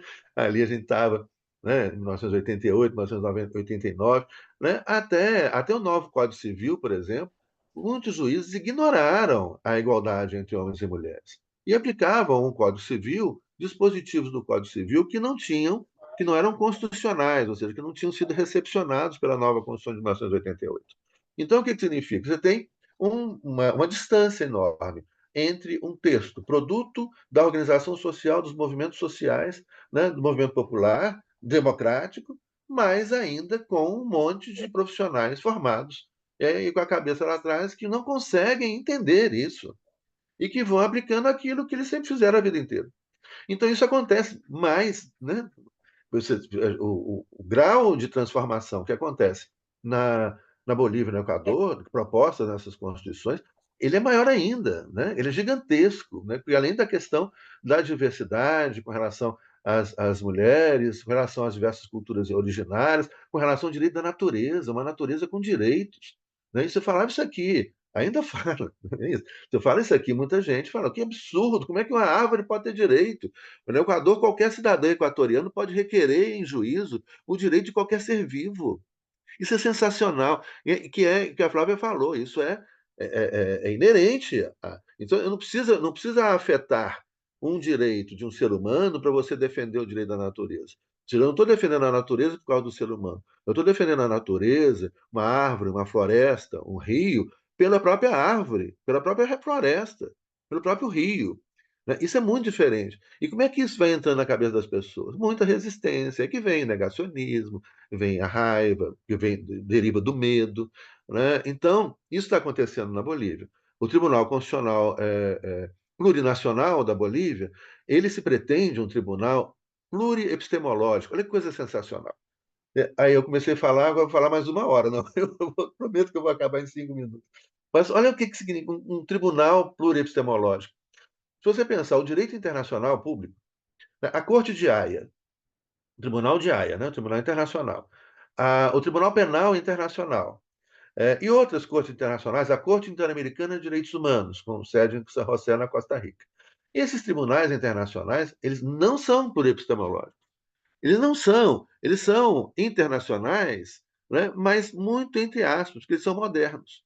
Ou seja, embora você encontre, por exemplo, num Tribunal Penal Internacional ou na Corte de Haia, vai ter um juiz brasileiro, vai ter um juiz russo, um juiz indiano, um juiz mexicano, um juiz norte-americano, um juiz sul-africano, um juiz queniano, enfim. Embora ele possa vir de vários lugares do planeta, todos eles estão dizendo o direito do mesmo lugar, que é o direito moderno europeu. Embora asiático, africano, europeu, latino-americano ou da Oceania, embora ele venha de territórios diferentes, de terras diferentes, ele pensa o direito, ele está falando do mesmo lugar, né? daquele mesmo direito, né? da mesma forma de entender e compreender o mundo. Então, eles são. Quando você fala em uma corte plurinacional, a ideia é de que agora esses juízes eles vão fazer um diálogo plurinacional, pluricultural, pluriepistemológico, né? o desafio disso é lindo demais. Você imagina, para você, aí, Ana Larissa, é totalmente a questão da. Olha só, a primeira discussão que você tem que fazer é sobre a linguagem, sobre as palavras. A Né? gente não tem nem Então, repertório, né? não tem. As palavras não dão conta. Não dão conta de explicar esse mundo. E você chegar e falar, olha, tem umas bobagens assim que eu acho, isso me irrita às vezes. Você faz um encontro internacional de filosofia. Bom, você faz um encontro internacional de filosofia do direito, onde todo mundo fala inglês. Olha, o inglês, assim como você mencionou, Larissa, o inglês se tornou uma língua internacional. Né? Ela vai, chega, um monte de contribuições do mundo inteiro, etc. Mas mesmo assim, não dá conta. Não dá conta de uma outra filosofia que não seja a filosofia moderna.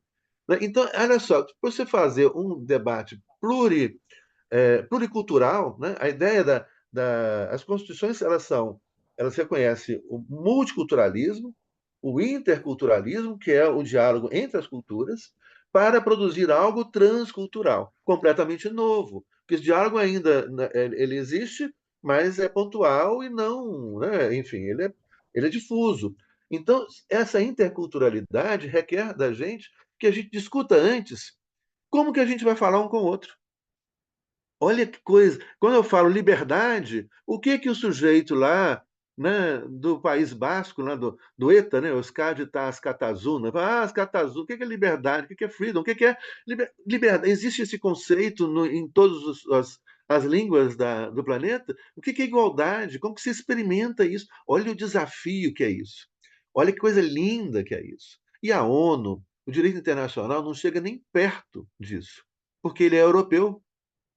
Né? Ele é de origem branca, europeia e hegemônica. Né? Então, não chega nem nisso. Essas coisas internacionais não dão conta nem disso. E essa é a pretensão, por exemplo, de uma corte plurinacional de dar conta disso dos 36 idiomas originários da Bolívia e mais o espanhol, que é o idioma oficial da Bolívia também. Ou dos 17 idiomas, né, do Equador e mais o idioma oficial. Olha, agora a gente vai. Você imagina uma corte discutindo isso. Nós estamos falando de liberdade, de propriedade. Os povos originários não têm essa ideia de propriedade privada, de propriedade, ser proprietário de alguma coisa. Você tem muito. Eu ouvi uma palestra uma liderança Guarani Kaiowá, em Foz do Iguaçu, na abertura de um congresso nosso da rede internacional. E ele pediu licença de falar, ele começar a falar em Guarani, e depois ele falou em português. Então ele falou, os 5 primeiros minutos, ele falou no idioma da comunidade dele, que tinha alguns presentes lá no auditório, foi no auditório, e depois ele começou a falar em português. E a gente estava ouvindo, estava na mesa, eu comecei a notar que ele ia falando em Guarani, e a pouco apareceu uma palavra em português. Aí falava, aparecia outra palavra em português. Falava, aparecia outra palavra. Eu comecei a notar essas palavras. Né? São as palavras cujos conceitos não existem na cultura dele. A propriedade privada, isso não existe. Né? Eu sou proprietário, a gente vai falar, o liberalismo fala, a gente é proprietário do nosso próprio corpo. Olha que coisa mais. Você ser proprietário da floresta, você ser proprietário de uma árvore. Eu vou ser dono de uma cachoeira. Que coisa mais louca. O que é isso? Como é que é proprietário? Né? De que liberdade é indivíduo? Essa invenção do indivíduo super, hipermoderna, né? Do liberalismo moderno, não democrático, essa coisa. Né? Que é isso? Isso é muito sensacional. Isso passa por tudo isso. Então, assim, respondendo à pergunta, é um desafio imenso. Essas instituições foram criadas, mas elas ainda são formadas, né? Ou seja, as instituições estão aí, os espaços, a ideia, mas você tem muita resistência no parlamento, entre os deputados, entre os juízes, muita, porque você não muda, né, isso e constrói isso num passe de mágica, colocando isso numa lei. Né? É um processo social, um processo cultural, ele está aberto, ele está aí, né? Ele está ocorrendo com muita resistência. Vira e mexe agora no Equador, veio um governo fascista, neoliberal, agora também um governo corrupto, etc. Então isso tudo atrasa, mas o processo social está em curso. Né? Isso é que é importante, isso é que muda tudo. Né? É o processo social, não é uma lei, né? Não é uma Constituição. Mas o fato de estar na Constituição divulga, né? A gente está conversando isso aqui por causa disso, né? E isso vai também iniciando, ativando, realçando, iluminando outros processos sociais que estão aí pelo mundo afora, né? Que permite a gente conhecer. Enfim, muita luta pela frente. Muita pela frente, mas muitas conquistas, né? Sim, Muitas batalhas já vencidas, né? isso é Isso é muito importante. bom. E expõe as nossas contradições. Nós não gostamos de ter as nossas contradições expostas, né? Acho que a grande Sim. resistência é essa, né? Mas eu fico muito satisfeita e otimista que essa causa tenha bons combatentes como vocês dois, e acho que nós também podemos nos unir a ela, né? Foi ótimo, eu fico honrada, agradecida, satisfeita. Larissa, a Flávia levantou a mão ali. Ai, desculpa, Flávia, fala. Não, eu só queria complementar que o professor estava falando. Recentemente, a deputada Célia Chacriabá, ela sofreu, né, um ato de racismo em Ouro Preto, e eu estava lá com ela e tal, até advoguei no dia. E isso me lembrou essa situação, porque a gente estava discutindo depois com o advogado, assessor dela, né, entre racismo e injúria racial. E a minha opinião foi justamente dentro desse raciocínio que o Zé Luiz colocou, por quê? Não há que se falar, por exemplo, em injúria racial contra indígena, porque eles são seres coletivos. Então, não existe isso contra a minha honra, é uma honra de um grupo, né? Então, essa palavra mesmo, indivíduo, ela sai desse vocabulário. Por isso que o direito dos povos originários, os direitos dos povos originários, não o direito, porque o direito dos povos originários é o direito posto por eles, é o ordenamento jurídico deles, né? E os direitos deles aqui postos pelo Estado, que é o direito indigenista, é outra coisa, né? Então, realmente, não há que se falar, não, na minha opinião, não há nem possibilidade de se cogitar injúria racial contra indígena, né? Justamente porque eles não se entendem como indivíduos. E uma outra coisa que eu queria só pontuar aqui, que eu acho muito interessante, porque o Canadá, né, também é um estado plurinacional, apesar de ser bem diferente da Bolívia, né, que a Bolívia já tem uma coisa muito mais complexa, por um ponto. Mas os First Nation, eles têm, alguns povos, eles chegam a ter sua própria constituição escrita para dialogar com o Estado, e não perder exatamente, né, toda essa cultura, todas essas palavras, porque na visão de alguns deles, quando você começa a dialogar com o Estado diretamente, entrar nesse jogo do Estado, você vai se transformando e perde, de fato, essa essência. Então, muitos deles criaram constituições, inclusive escritas, para poder dialogar com o Estado e preservar suas origens. E um outro ponto que eu acho muito interessante quando a gente fala de direito internacional, povos originários, esse resgate, a forma que a gente compreende as coisas, porque na faculdade, quando a gente estuda direito internacional, eu nunca ouvi falar, né, quando a gente fala de tratados internacionais, quais foram os primeiros tratados internacionais que a gente tem notícia, né? É sempre uma coisa eurocentrada. E nessa pesquisa, a conclusão que eu cheguei é que os primeiros tratados internacionais eles foram realizados justamente pelos povos lá do Canadá, né? Na época, os povos originários, que ali eram Estados Unidos e Canadá, né? Muitos fugiram, inclusive, para o Canadá. E porque primeiro eles começavam, porque são nações, né? Então aí que vem a plurinacionalidade. Cada povo é uma nação, né? Então eram entre eles, entre nações diferentes ali, eles tinham esses tratados que eram orais. E depois, quando vem, né, o colonizador, o europeu, começa a negociar com eles e eles se apresentam como nações, e isso é muito bonito. Eles fazem esses tratados orais com a coroa, e quando eles percebem que o homem branco não cumpre, aí eles começam a colocar no que o Davi Copenau chama aí de folhas de papel, né? Então, os primeiros tratados internacionais, a gente tem que rever esses livros aí de direito internacional também, porque eles foram celebrados entre povos originários, entre eles, né? E depois com o homem branco, porque é homem mesmo, porque não é mulher, né? Porque não é africano, porque não é quilombola, porque não é indígena, são eles os homens brancos aí, como o Zé fala, proprietários e ricos, né? Então, só esse comentáriozinho. Ah, e Muito mais bom. uma coisa que eu coloquei no chat aqui, porque eu estava conversando com o Tony, agora que eu vi, porque a gente trocou uma mensagem aqui, eu estava respondendo para ele, eu fiz igual todo mundo. As palavrinhas, né, Zé? O sentir pensar, que a gente está falando muito aqui, que é esse resgate mesmo da cosmovisão dos povos originários, porque entender é uma coisa, mas compreender é uma coisa que acontece com o corpo inteiro. Então, é esse sentir, pensar, que algo te move. Quando a gente compreende alguma coisa, a gente muda, né? É um sentimento, é o corpo inteiro sentindo ali essa sensação, né, de uma coisa nova acontecendo. E o coracionar, né, que o Lassagne traz nas palestras dele também, que me lembra muito o Esperançar do Paulo Freire, mas ainda um pouco mais profundo, que é esse agir com a emoção, é o coração também falando, porque uma das coisas que essa academia, essas escolas, porque as escolas, gente, elas são modelo europeu, né? Então elas ensinam para a gente que é a mente que funciona e esquece que a gente tem que compreender, que a gente tem que pensar e sentir o tempo inteiro, com o corpo inteiro, né? É isso. Muito bom, muito obrigada. Eu acho que essa aula inaugural foi um grande rompimento, né, de muitos paradigmas para todos.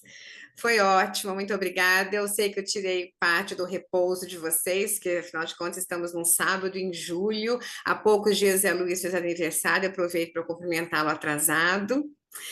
E eu agradeço muito, eu e o Luiz Francisco ficamos muito honrados por vocês terem destinado parte do tempo de vocês para essa aula inaugural, e eu espero que outros encontros existam nesse curso e fora dele. Muito obrigada, eu peço aos demais que permaneçam, eu vou conversar um minutinho só com vocês, mas Flávia e Zé Luiz, infelizmente, com o coração partido, eu me despeço. Obrigada. Bom sábado para todos. Obrigada.